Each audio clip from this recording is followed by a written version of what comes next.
LPK Reading Literacy provides in-depth insights and practical tips for teachers and parents seeking to support young learners in developing strong foundational literacy skills. At the initial toddler age, early reading should be done. It's between a parent and the child, or the caretaker and the child. From learning to identify the names of each letter of the alphabet, recognizing the sounds the letters represent, and listening words to also seeing words to repeat, can be considered a crucial, one-on-one, fun learning experience for kids. By the age 3, there should be a continuous routine of read to me, while encouraging formal letter identification. Healthfully transitioning to year 4 and 5 with the foundational skills of 1. Giving a sound and identifying the letter. 2.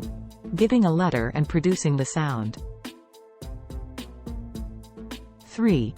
Writing the letter related to its sound, to spell a decoding word. 4. Blending sounds to decode words. Therefore, they would be at the stage or level where they would be reading words with understanding. I can add, reading has its 5 levels, whereas teachers and parents must understand in order for reading effectiveness to occur in a child.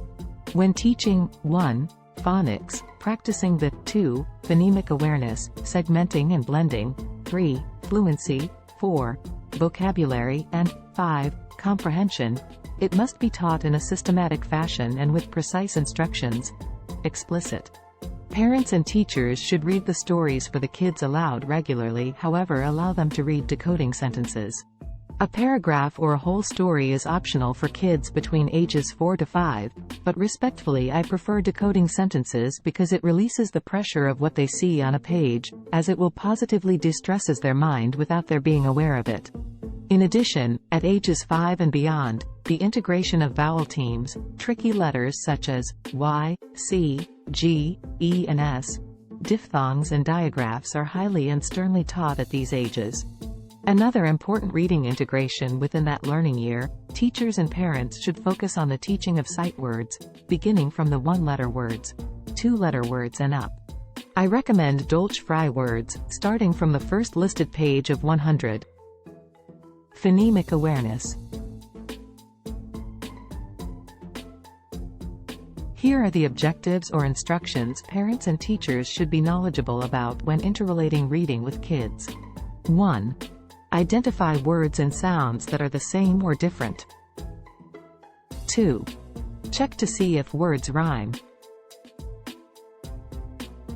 3. Clap your hands as a tool to learn a word in a sentence. 4. Find a word in a set of words that are different. 5. Produce rhyming words. 6. Identify speech sounds that are different in a set of sounds. 7. Clap syllables in words. 8. Blend individual sounds, phonemes, orally. 9. Segment individual sounds in words. 10. Identify the final sounds in words. 11. Blend 2 to 4 sounds, phonemes, words. 12. Look for the medial, in or towards the middle, sound, in one-syllable words. Vowel teams. A long vowel is a vowel sound that is pronounced the same way as the name of the letter itself. For example, the long U sound is pronounced like U, as in cube. 2 vowels have delicate sounds.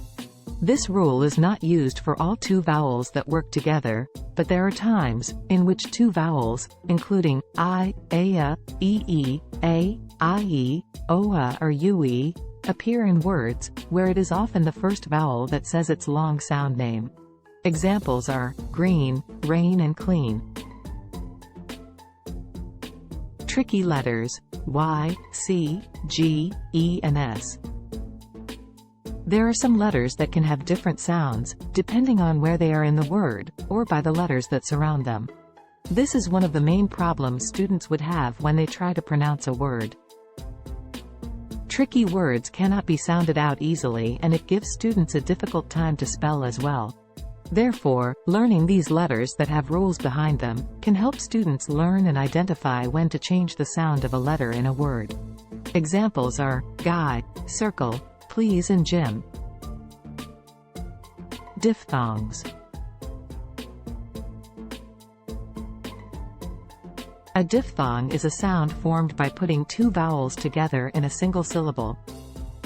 The sound begins as one vowel sound and moves towards another. Examples are ou and ow, round and brown. The difference between digraphs and blends. Phonetically, learning to read means learning how different letters would work together to make sounds. Digraphs and blends are different, but they work together inside words. A digraph is a pair of letters that make one sound. However, a blend is a pair or group of letters that work together using each of their individual sounds separately. Sight words. At the end of a full term, usually 10 to 12 weeks, a child should be able to automatically spell all 100 sight words with 99.9% student accuracy, in preparation for the next 100 sight word list. The child should show or apply the following skills. 1. Identify and read sight words. 2. Use sight words in context, both verbally and in writing. High-frequency sentences. Remember, we discussed the importance of what a student sees, especially if the child may be a struggling reader. Start the child with sentences within that year of learning or diagnostic reading. In high-frequency sentences, the child should show and apply the skills of 1. Identifying and reading sight words. 2. Using sight words in context, both verbally and in writing. In closing, read to me. Short stories must be routinely done between birth stages and 4 years, as it can be considered a crucial, one-on-one, fun learning experience for kids. This does not mean read aloud should stop at that age, as it should continue, but it should be done regularly and routinely to form that fun-loving reading environment. At the initial toddler age, early reading should be done to a child. Between 4 to 5-6 years, the integration of encouraging formal letter and word identification is important while they successfully transition in the foundational reading skills. I guarantee you would have a profound little reader in your hands as they grow in excellence.